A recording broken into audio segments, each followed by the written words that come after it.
Hello my friends, and welcome back to another Baldur's Gate 3 character building guide. Hope you're all doing well. Today we're covering my pick for the best Spore Druid build in Baldur's Gate 3. I was actually astonished to discover that I don't have a guide to the Spore Druid up on my channel yet, because I love this class. I've featured it in a dozen or so different builds. It's extremely powerful and versatile, and so I was shocked to realize I hadn't done a guide just to the Spore Druid itself.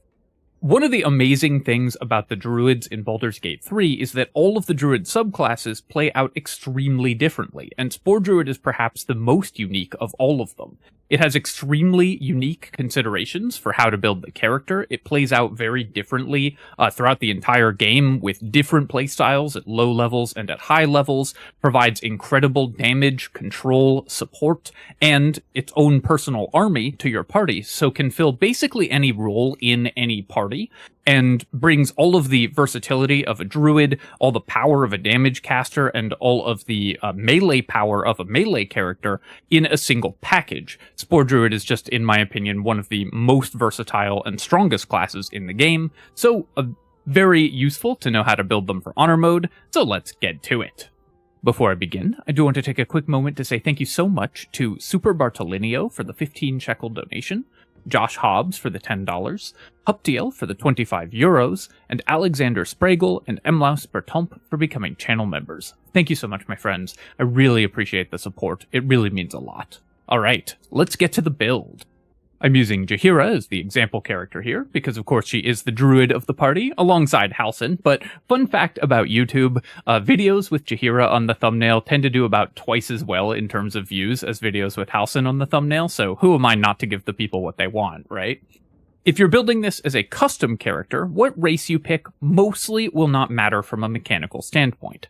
Other druid subclasses have to pick their race a little more carefully, because only some racial abilities work in wild shape. Spore druids will not be wild shaping that frequently, and so that's just not a super important consideration for you, and you can pick your race based on flavor or what character you want to play.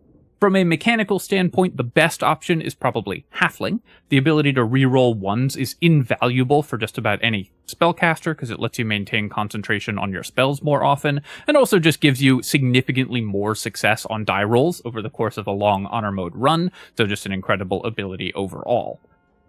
Githyanki for access to Misty Step when you need it in an emergency is very good as well. Wood Elf or Half Wood Elf for the bonus movement speed, and Dwergar for the out-of-combat invisibility are all excellent choices, but to my mind, Halfling gets the nod as the most optimal choice.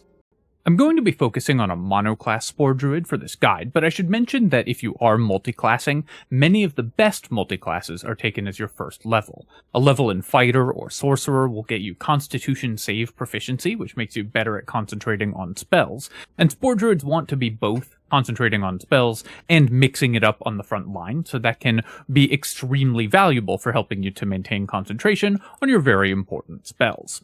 Either of those as your first level get you a lot of other bonuses, with Shield from Sorcerer, Heavy Armor Proficiency from Fighter, and a number of other things. So if you're multiclassing, those are two of the best options, and if you're doing those, they should be taken at first level. For this build, though, we're focusing on a monoclass Spore Druid, so we're going to be taking, though I will talk more about multiclassing at the end of the video, so we will be taking Druid as our first level.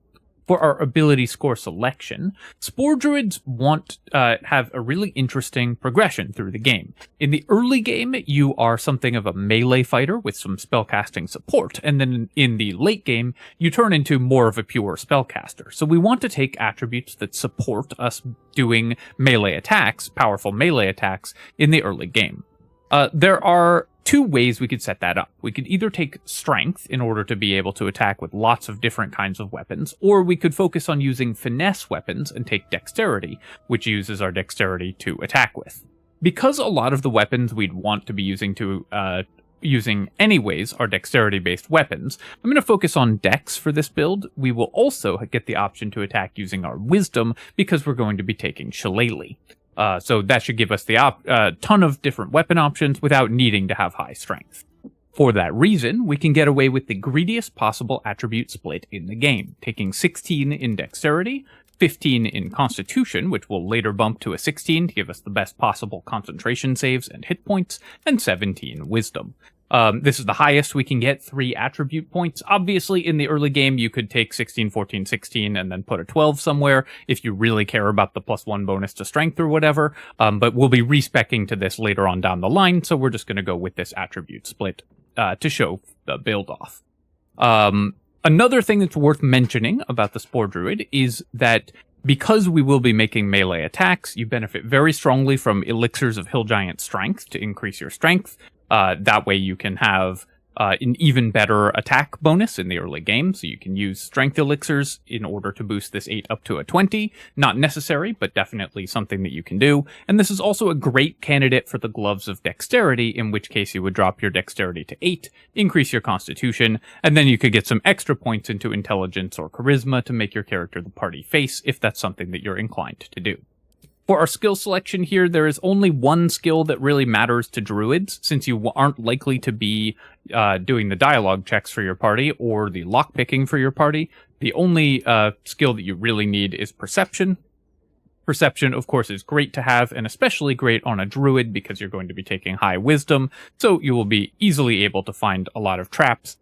So that whatever character is in charge of that can disarm them. If you do take a background that gives you sleight of hand proficiency, this character can be your lockpicking character in a pinch, though I would recommend having a more dedicated character who will have higher dexterity to fill that role. For our cantrip selection at level 1, we're going to be taking Shillelagh, which is incredibly powerful. Shillelagh increases the damage, the base damage of any club or staff up to a d8, and makes it use your wisdom to attack with, so we don't need to have high strength in order to deal good melee damage with clubs or staffs. Now, mostly we're going to be using two finesse weapons, like short swords, in order to attack using our dexterity, so Shillelagh wouldn't be that big an improvement. But because it increases the damage to a d8, we get a really powerful option, which is to dual wield light clubs or torches. Torches are light weapons, so you can have one in each hand, and when lit on fire, they do 1d4 damage plus 1d4 fire damage. Shillelagh increases the base damage of the torch to a d8, which means that it is the most powerful weapon in the game at level 1 when you have Shillelagh. So the Spore Druid is actually the single best melee attacker in the game for the first 3 levels, because of the power of Shillelagh, the fact that you dual wield, and we're going to be adding bonus damage from our Spore Druid levels.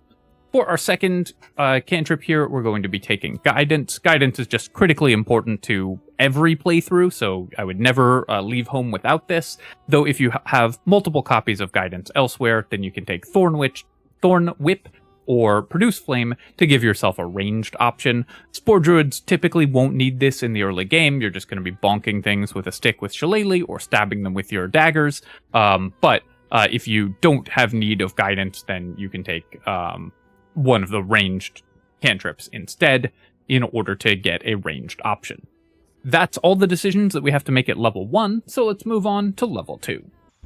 At character level 2, we get to take our subclass, and of course we know what subclass we're going to take. It's the Spore Druid. Right away, this gives us a bunch of very powerful class features. So firstly, we get Bone Chill, which is part of why we didn't need to take Produce Flame or Thorn Whip at first level, because Spore Druid just gets a better combat cantrip than those. Thorn Whip will still give us some utility, but Bone Chill is typically just better damage. We also get Symbiotic Entity. Symbiotic Entity gives you additional hit points, temporary hit points, when you activate it, and costs a wild shape charge. These temp HP are equal to 4 times your Druid level, so at level 2 we get 8 extra hit points, at level 12 we'll have 48 extra hit points, and as long as we have them, all of our attacks deal an extra 1d6 necrotic damage. What that means is that if we're hitting 2 times in a turn, say with a pair of torches, we deal a d8 from our Shillelagh damage, plus a d4 fire damage, plus a d6 necrotic damage for the most powerful weapon attack in the game at first and second level. We can do this 2 times over, because of course you can have 2 torches equipped, making this character the highest damage output character at level 2. In addition to that, we also get Halo of Spores, which lets us use our reaction proactively. This is basically an extra free D4 necrotic damage every turn, because it just takes your reaction, which you often won't be using anyways. And this extra D4 damage is doubled when you have Symbiotic Entity active, so it's 2d4 damage. That's a ton of extra damage at early levels, and it's very, very reliable. There's a Constitution save against this, so some enemies will pass it, but it still just does an excellent amount of damage. Can also be used in a lot of extremely creative ways. Since this takes your reaction, it doesn't really take any other actions during your turn, so you can use it to do all kinds of cool things that just require dealing some damage. For example, drop a healing potion at your feet, which doesn't require any time from your character, and then use Halo of Spores to break that healing potion, and you get a heal in exchange for your reaction without having to use your attack, or even a bonus action in order to drink the potion. If you're next to an ally, you get an AoE heal as a reaction. You can also have an ally drop a potion and then use Halo of Spores in order to heal the ally. So this character gets a lot of cool tricks with Halo of Spores. The healing potion is just one of them, but there's a lot of neat things you can do by being able to do damage without really spending an action on it. We also get Wild Shape, just like every other druid, and Wild Shape is still a very powerful feature. While Spore Druids will typically prefer to spend their Wild Shape charges on Symbiotic Entity, don't forget that you can turn into an animal. There are plenty of fights where being a spider and entangling enemies is going to be your best option and will make you significantly more powerful, and a lot of the Wild Shape choices get great mobility options, so if you need to run away from combat, then that's something you can do. Also, Wild Shapes have independent hit point bars, so if you're losing a fight, this can be basically a full heal for your character. If you Wild Shape, so if you have a spare Wild Shape charge, again, don't forget that you can use it. Not your go-to plan, but a very important tool in the arsenal of the Spore Druid. I should also mention our prepared spells. Of course, we will prepare these at level 1, but I didn't mention them at level 1. So for your prepared spell list, you are typically going to want Healing Word. Ice Knife is going to be your best combat option, and Entangle is going to be your best control option. Between these three, you've got most of your combat spells covered. Healing Word is a great heal, of course, and is going to let you get allies up from the ground if they get knocked down. Ice Knife is your best ranged damage dealing spell, and Entangle is a very powerful control spell. You're going to round this out with Enhanced Leap and Long Strider. These are ritual spells, so don't take any spell slots if cast outside of combat, and give you a ton of additional mobility for your entire party. Long Strider lasts all day and just is free value for the entire day, and Enhanced Leap can be used to make characters able to jump much more readily, which gives you a lot more mobility in combat because of how powerful jumping is. That's it for level 2, so let's go to level 3.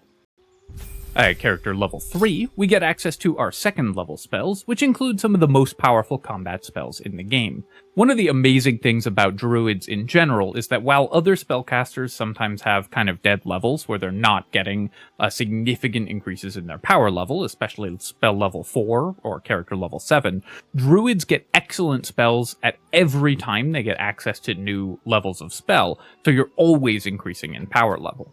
Some important spells at level 2 include Spike Growth, which is one of the best combat spells in the game. The enemies in Baldur's Gate do not play around Spike Growth particularly well, so they'll take tons of damage by just walking on it.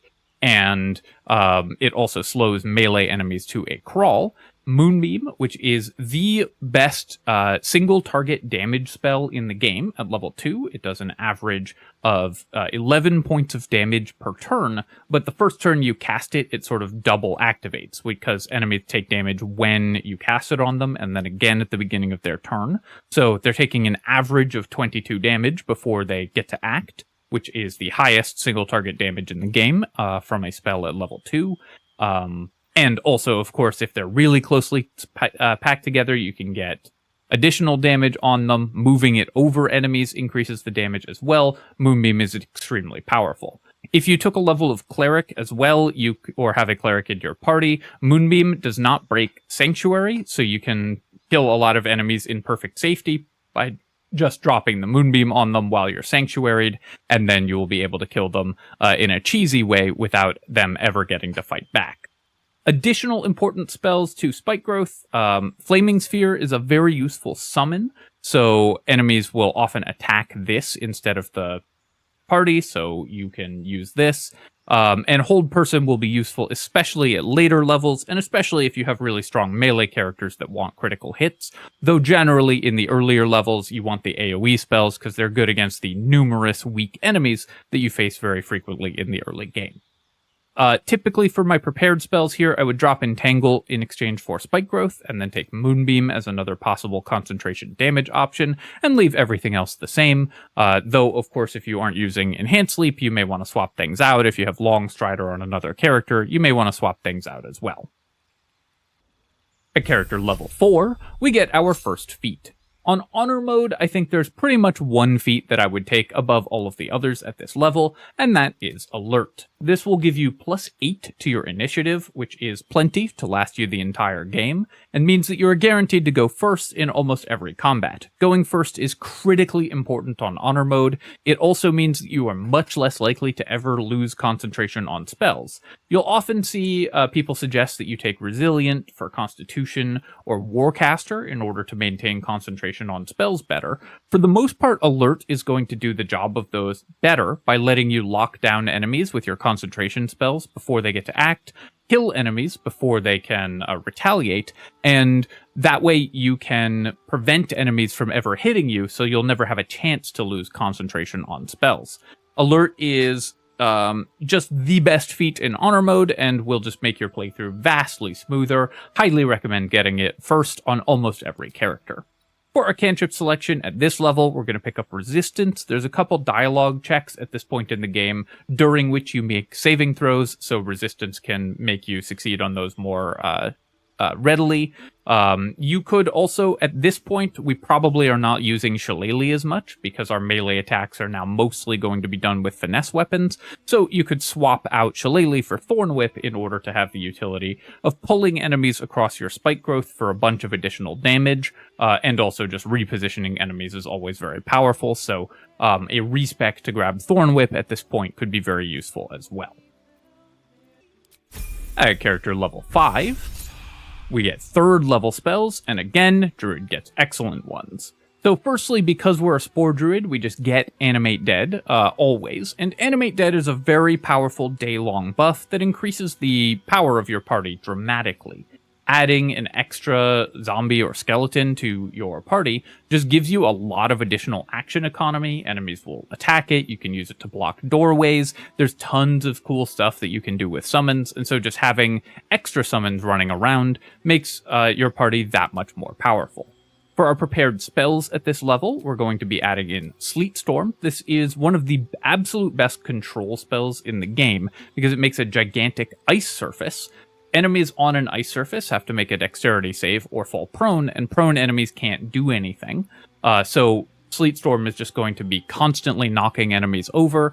If they fall over on their turn, they lose the rest of their turn, so it is often equivalent to a stun as well. Plant Growth is another excellent control spell that is going to reduce enemy movement speed dramatically. It is not concentration, and so against melee enemies, especially ones that can't jump or have low jump distance because they're more dexterity focused than strength focused, Plant Growth will just shut them down completely, preventing them from doing anything.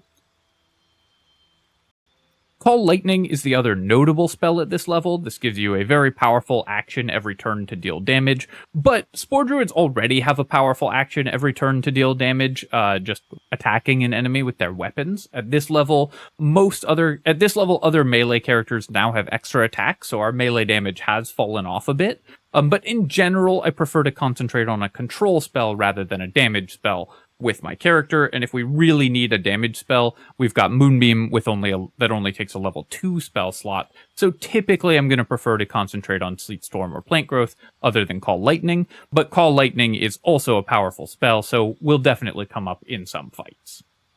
At level 6, we get yet another powerful Spore Druid feature, Fungal Infestation. This is basically an extra copy of Animate Dead, and you can have both the Animate Dead summons and the Fungal Infestation summons running around. So now you have an entire army at your disposal. Fungal infestation can create a ton of zombies for you, so you will be able to just buff up your army of zombies and have them run at enemies, especially when you've locked them down with the powerful control spells that we have access to.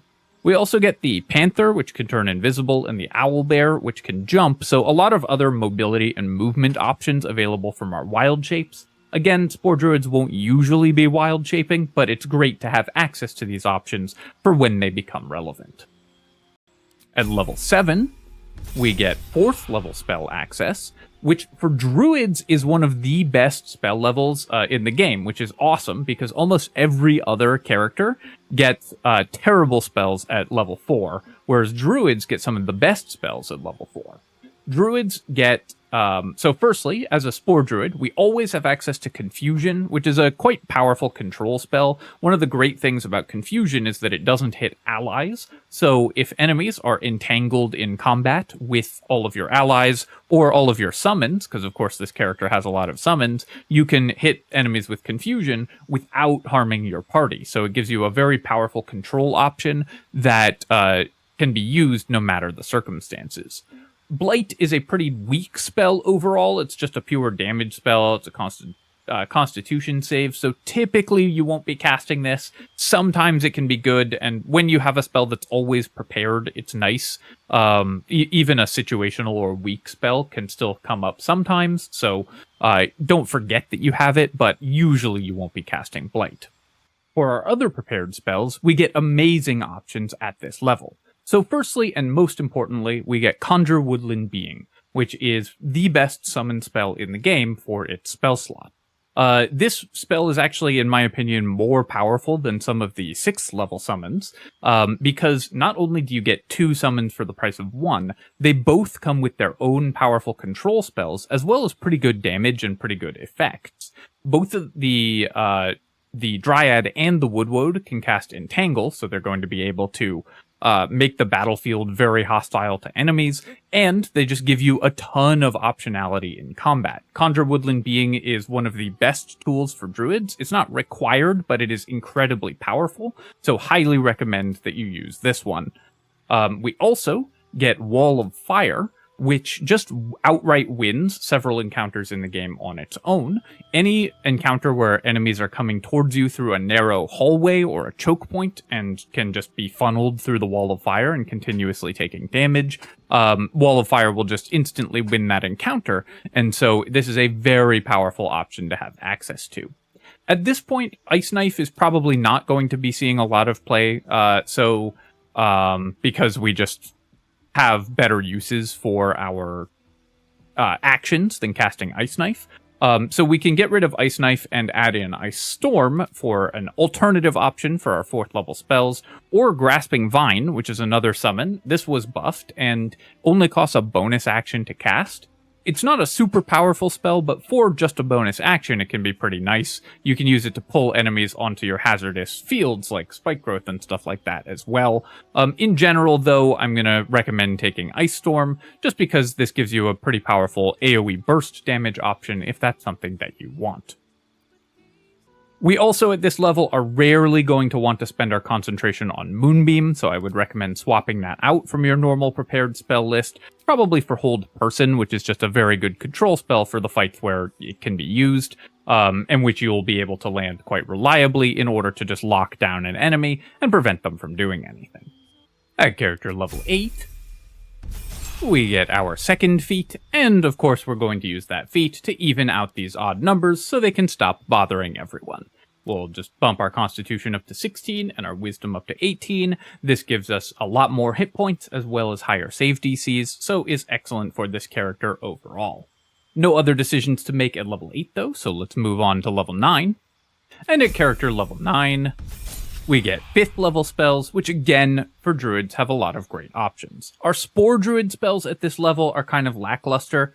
Contagion, you will rarely want to cast.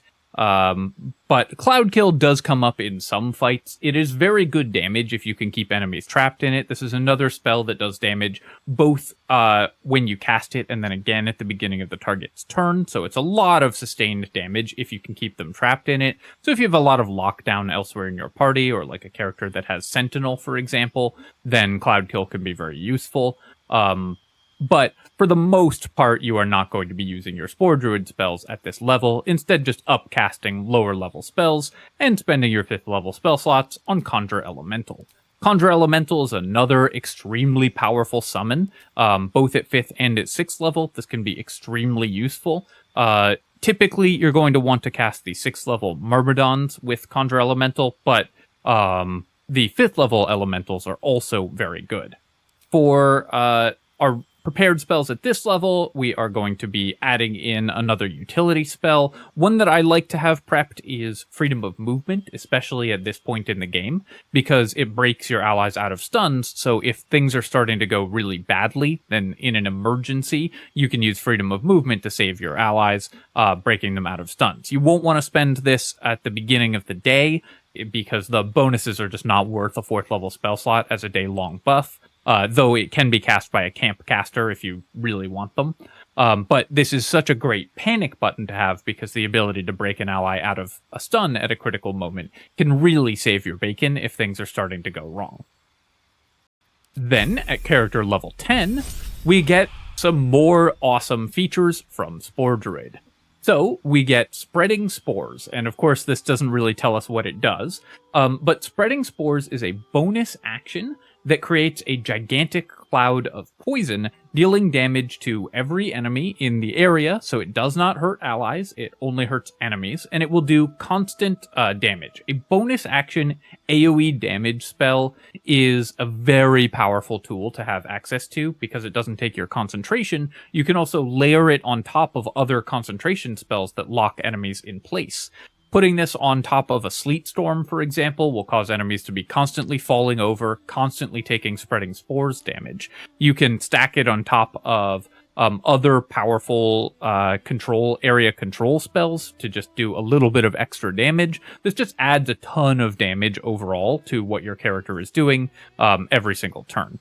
Our wild shape with the Dilophosaurus is not a significant boost, but the Spreading Spores class feature is incredible. It is a very powerful capstone for Spore Druids, and definitely makes it worth getting to level 10 in this class. For our cantrip selection at this level, tragically, no True Strike, but we will just grab Thorn Whip so we can pull enemies through all of our hazardous fields. If we haven't swapped out Shillelagh with a respec already, then we definitely want Thorn Whip. If you have swapped out Shillelagh, you can pick up really Produce Flame or Poison Spray. Neither of those you will ever cast at this point in the game, so it just doesn't matter what our last cantrip is. At character level 11, it's worth mentioning that a lot of Spore Druids will not go to level 11 in Druid, because there's a lot of really powerful multi-classes you can get with 2 levels. 2 levels of Paladin can give you smite attacks to increase your melee damage dramatically. 2 levels of Fighter can get you Action Surge, Heavy Armor, and Constitution Save proficiency, so a lot of Spore Druids will want to take 2 levels in another class. Of course, when you go to level 11 in Druid, you get extremely powerful options as well. For our prepared spells at this level, we get to add in a lot more excellent options. Funnily enough, our 6th level spells usually will not actually be casting a 6th level spell itself, because Conjure Elemental for a Myrmidon is one of the most powerful buffs that you can give your party in the game, so the upcasted level 6 Conjure Elemental is what you're usually going to spend your first level 6 spell slot on. Druids benefit very heavily, though, from the items that let you refresh your level 6 spell slots, because there's a lot of awesome level 6 spells that can be used to buff up your whole party, or win fights outright. Hero's Feast is another extremely important day-long buff. I recommend that every party try to get this, whether from a camp caster or cast by a character who's actually coming with you, because immunity to Frightened is extremely useful in the late game, and advantage on wisdom saves just makes your whole party that much safer. And Wall of Thorns will pretty much win every fight that you cast it in. Wall of Thorns is basically Spike Growth, Plant Growth, and Entangle all wrapped up into a single Wall of Fire, all wrapped up into a single spell. It's just like 4 powerful druid spells all in one. So you're getting a tremendous amount of damage and control when you have Wall of Thorns activated. And so any combat that's against multiple enemies, this is just going to win outright. Usually your 6th level spell slots are better spent on Hero's Feast or Conjure Elemental, because those will help in multiple fights during a day, but Wall of Thorns is very, very powerful if you have a 6th level spell slot to spend on it, either from refreshing your spell slots or because you just rest frequently while you're playing, so you don't get as much benefit from the day-long buffs as a player who rests less frequently. And finally, at character level 12, we get our last feat, and the last feat that we are taking is an ability improvement to bump our wisdom up to the maximum. This character benefits, of course, very strongly from having the highest possible save DCs, so increasing our wisdom is the natural pick. You can, if you use Ethel's Hair, get to 20 wisdom with only spending a single ability score improvement. It would come at the cost of either 2 dex or 2 con, but especially if you're using the gloves of dexterity, that can be a great option. If you have done that and are hitting 20 wisdom, then I highly recommend that your last feat be Warcaster. Just maintaining concentration on a spell is extremely helpful as well.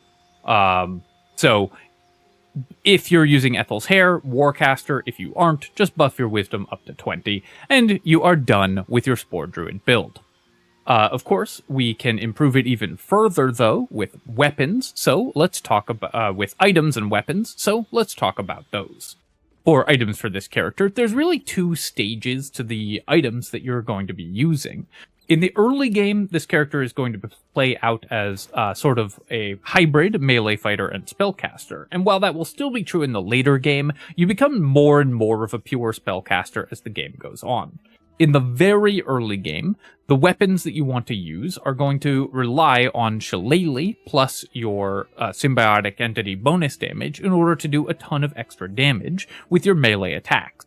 Torches with Shillelagh can be used to deal a bunch of extra damage. You can dual wield torches because they're light and deal the Shillelagh damage, the fire damage, and the symbiotic entity damage all with the same attack.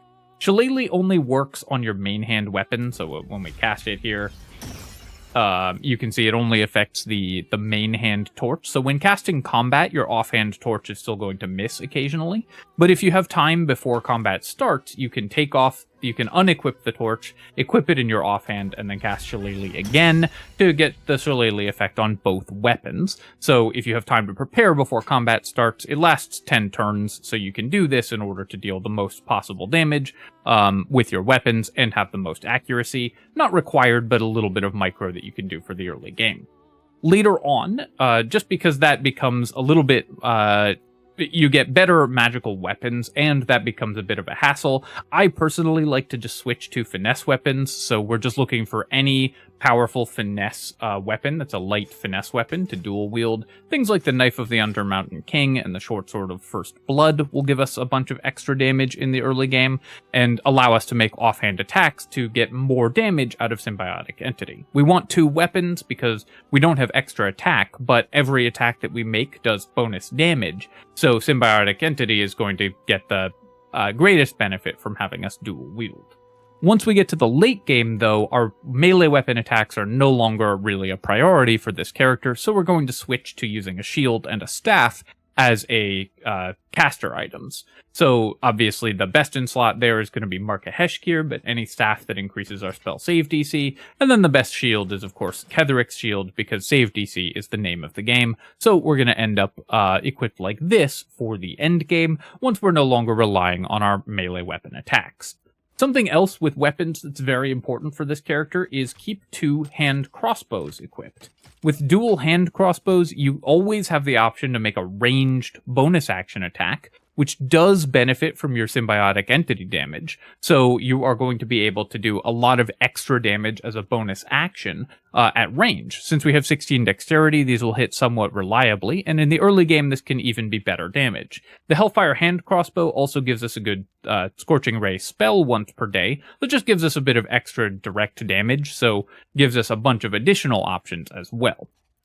For our armor, the We want medium armor that helps protect us. In the early game, this is going to be the adamantine scale mail. It's just the best in slot medium armor for the early game. And then again, in the late game, we're going to transition away from melee items and more towards caster items with a robe that increases our spell save DC. The Robe of the Weave, of course, is the best in slot. You can get mage armor to give yourself a decent solid AC. You won't have incredible AC, but with mage armor, you'll still have 20, so it's not bad. One armor item that I mostly don't recommend, even though it's made for this class, is the armor of the Spore Keeper. While this does increase our spell save DC and give us a little bit of extra damage, the loss of armor class is pretty severe with this compared to the Robe of the Weave plus mage armor. And while the AoE haste that you get from haste spores is powerful, it's only once per day, so in general, I think the loss of armor class isn't worth it. It's a more attractive option if you don't have a way to cast mage armor in your party, though, but still, I would usually prefer more dedicated caster items over the armor of the Spore Keeper. For our other items, there's some other important options to consider as well. We want to increase our armor class as much as possible, so items like the Cloak of Protection that do that are very useful, and any item that increases our spell save DC is at a premium for this character, especially in the later game. We're also a pretty solid candidate for the Hellrider's Pride and Whispering Promise in the early game. We have Healing Word, so we can pass these out as a bonus action. We're not the best healing character in the world, but this is just a very powerful item set, and you can wear it, pass the buffs out as a bonus action with the Blade Ward from the Hellrider's Pride and the Bless from the Whispering Promise, and you can also gain it by throwing a potion at your allies, so this character makes a pretty solid wearer for this. The Gloves of Dexterity, of course, are an excellent item for this character, especially once we transition to wearing a robe in the late game. We're going to benefit very strongly from increased dexterity, and this character doesn't have a lot of very important glove items, so this is a great candidate for the Gloves of Dexterity overall. An Elixir of Hill Giant Strength can also make all the melee attacks that you're making in the early game more powerful. Finally, I highly recommend the Amulet of Misty Step on this character, because it will give you access to a very important defensive tool that you don't have.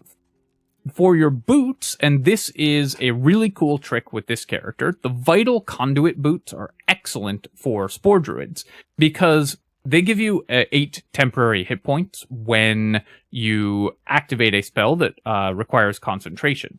That can include a cantrip, so something like Guidance can be used to gain 8 temporary hit points. And there's a weird interaction with the Symbiotic Entity temporary HP and the Vital Conduit Boots temp HP, where it restores lost HP from Symbiotic Entity. Normally, temp HP can't be restored, but this combo lets you always have full HP on your Symbiotic Entity, even if you've taken chip damage over the course of the game, so the Vital Conduit Boots are amazing for Spore Druids.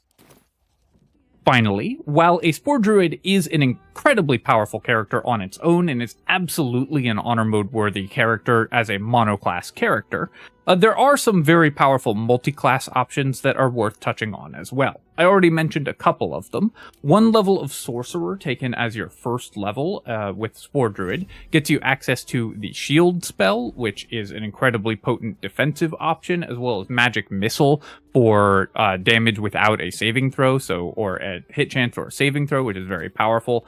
And the Flight option from Tempestuous Magic gives you a lot of extra mobility in combat, as well as out of combat with any ritual spell. So Storm Sorcery gives you just a ton of additional value if you take 1 level of Sorcerer.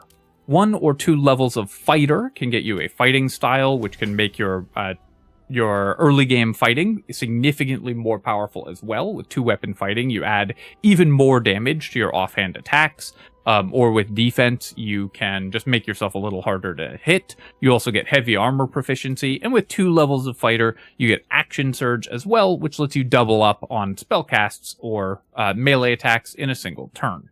2 levels of paladin gets you smite attacks, which make your melee attacks significantly more dangerous and will let you just do a ton of damage with your spell slots later on into the game. And a single level of Cleric gets you the Sanctuary spell, light, heavy armor proficiency or the defensive reaction from light cleric.